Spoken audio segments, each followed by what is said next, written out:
이런 모양이 콜옵션 매도 싸이가 아닌 것 같아서 월분배에 대한 수요, 그리고 연금에 대한 수요, 커버드콜 상품들이 인기를 끌고 있는 게 아닌가. 성공적인 투자를 하기 위해서는 쌤 클래스를 보시는 게 좋을 것 같습니다.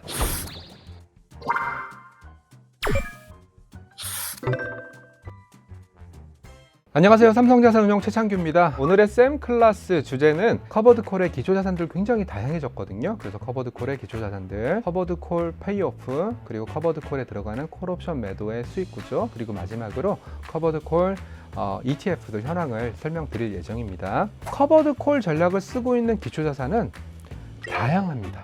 매우 다양합니다. 뭐만 있으면 되냐면 옵션 시장만 있으면 얼마든지 커버드콜 상품들을 만들어낼 수 있습니다. 그래서 첫 번째는 대표지수입니다. 대표지수. 한국으로 따지면 코스피 200. 코스피 100 옵션이 거래가 좀 잘 되는 편이거든요.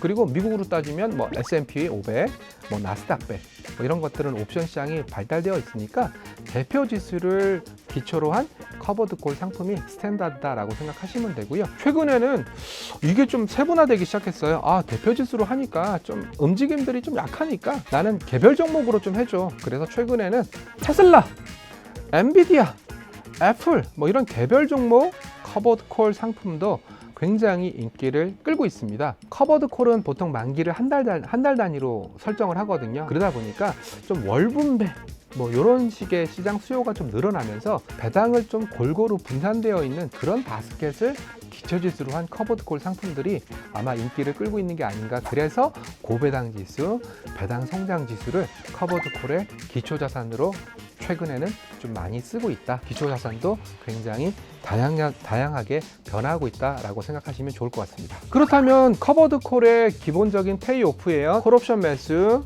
풀옵션 매수 설명드릴 때 계속 반복적으로 말씀드리고 있는 가정들이 있어요. 지금 주가는 10,000원이에요.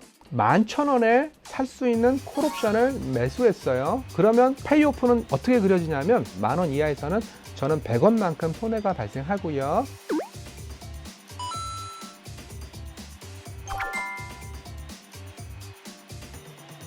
이게 바로 콜옵션 매수의 페이오프니까 이걸 뒤집어 보겠습니다. 이게 콜옵션 매도의 페이오프가 되는데요. 주가가 11,000원 밑에서는 저는 100원만큼 꾸준하게 수익이 되겠지만 11,000원 이상으로 올라가게 된다면 올라간 만큼 계속 손실이 발생하겠죠.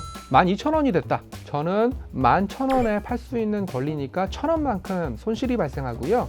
그리고 100원만큼 프리미엄을 받았으니까 900원만큼 손실이 발생하거든요.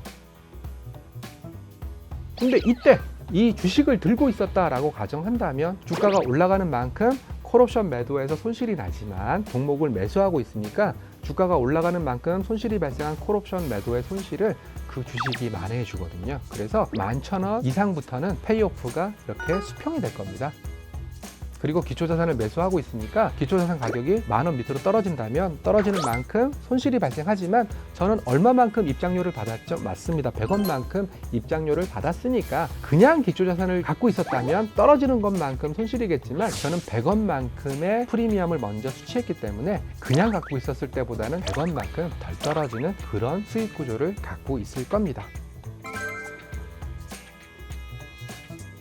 가장 중요한 거, 그러면 커버드콜은 얼마만큼 수익이 나나요? 거기에 해당되는 것은 첫 번째는 콜옵션의 가격에 결정이 됩니다. 그 입장료를 비싸게 받으면 비싸게 받는 만큼 저는 수익이 커지는 거겠죠. 입장료를 싸게 받으면 싸게 받는 만큼 수익이 작아지는 거겠죠. 행사가가 현재가와 가까우면 좀 많이 받을 수 있고 멀리 있으면 조금 받을 수밖에 없습니다. 그래서 여러분들이 보시는 ETF 이름, 커버드콜 ETF 이름에는 ATM, OTM이라는 단어들이 들어가 있는데요. 이 단어가 바로 현재가와 행사가 간의 간격이 얼마나 되느냐 이 뜻이고요. ATM은 at the money의 약자고요. 현재가와 행사가가 거의 붙어 있다. 이러면은 굉장히 비싸겠죠. 왜냐하면 지금 가격에서 조금만 올라가면 살 수 있는 권리 가격을 넘어서니까 그때부터 넘어가는 만큼 이득이지 않습니까?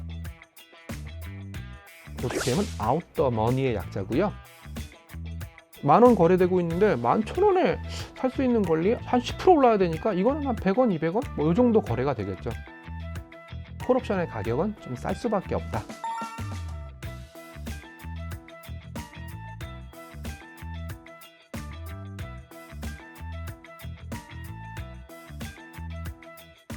두 번째는 변동성입니다. 변동성. 시장에 재미가 없고 실적 시즌도 다 끝났고 뭐 이벤트도 없고 FOMC도 없고 이렇다면은 시장이 좀 안정적으로 형성될 수밖에 없지 않습니까? 이 경우를 변동성이 낮다.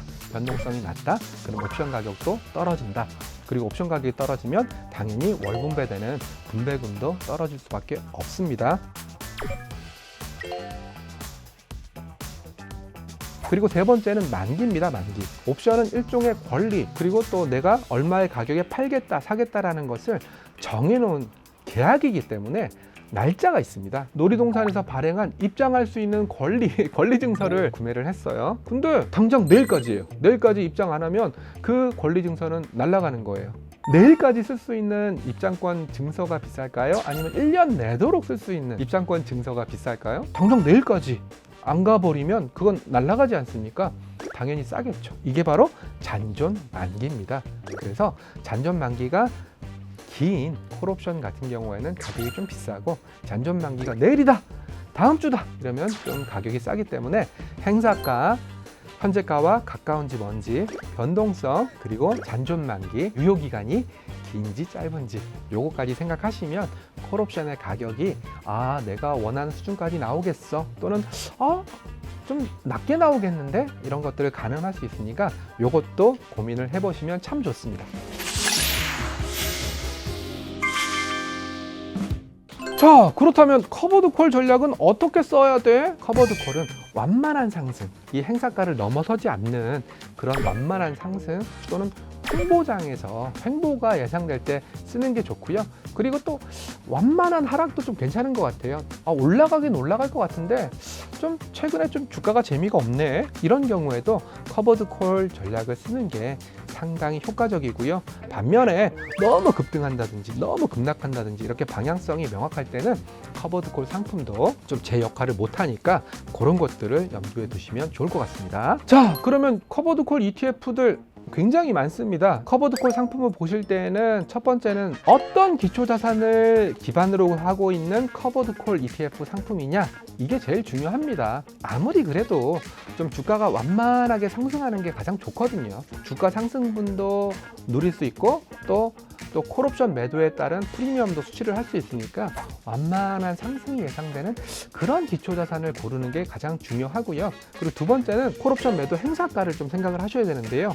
ATM 행사가를 하고 있는 커버드콜 상품도 있고, 또 OTM을 하고 있는 커버드콜 상품도 있고, OTM도 얼마만큼 떨어져 있느냐에 따라서 그 받게 되는 입장료가 다르기 때문에 아주 멀리 떨어져 있는 거, 약간 멀리 떨어져 있는 거, 이런 식으로 떨어져 있는 정도를 좀 설정한 ETF들도 있으니까 그것도 체크를 하셔야 되고요.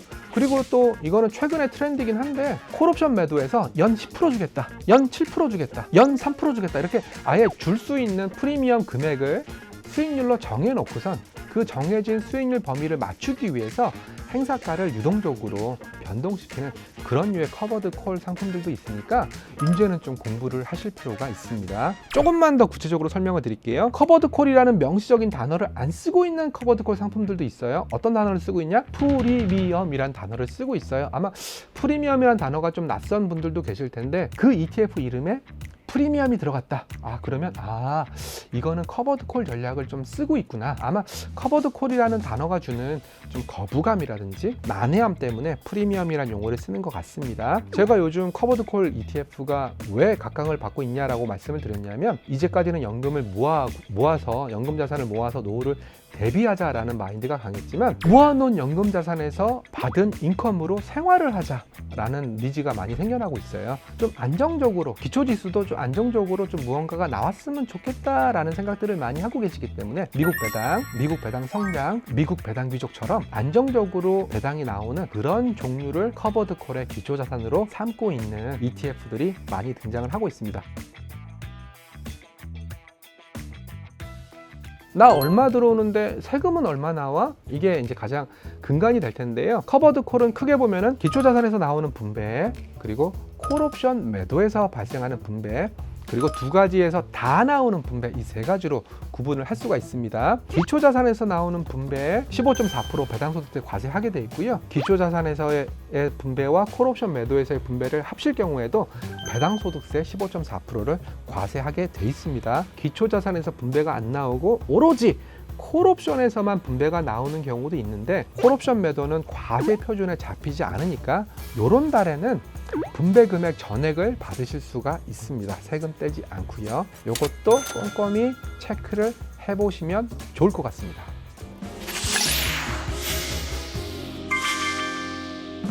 자, 그러면 커버드 콜 전략을 쓰고 있는 ETF 뭐가 있을까? 뭐 당연히 하시는 질문인데요. 첫 번째로 제가 말씀드릴 수 있는 상품은 코덱스 테슬라 인컴 프리미엄 채권 혼합 액티브입니다. 여기에는 프리미엄이란 단어가 들어있으니까 커버드 콜을 쓰고 있구나. 채권 혼합이란 단어가 들어있으니까 테슬라와 채권으로 구성되어 있구나. 그러면 테슬라 커버드 콜, 채권 이렇게 구성되어 있는 ETF구나 라고 생각을 하시면 쉽고요. 두 번째로는 미국 배당 프리미엄. 또 프리미엄이 들어가 있네. 맞습니다. 기초자산은 미국 배당주들을 기초자산으로 하고 있고요. 요거는 좀 주가가 많이 오른 것 같네. 그러면 더 이상 주가가 좀 오르기 힘들 것 같네. 그런 종목만 골라서 커버드 콜을 쓰는 맞춤형 커버드 콜 전략을 쓰고 있는 ETF고요. 마지막으로 미국 S&P 500 배당 귀족 커버드 콜은 기초자산을 S&P 500을 하지 않고 S&P 500 배당 귀족을 하고 있는 그런 커버드 콜 상품이구나, 이렇게 이해를 하시면 좋을 것 같습니다.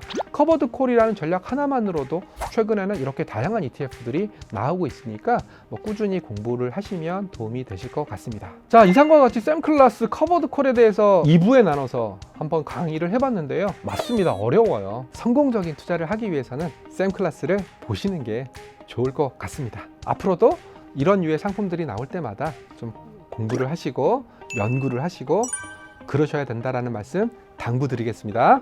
감사합니다.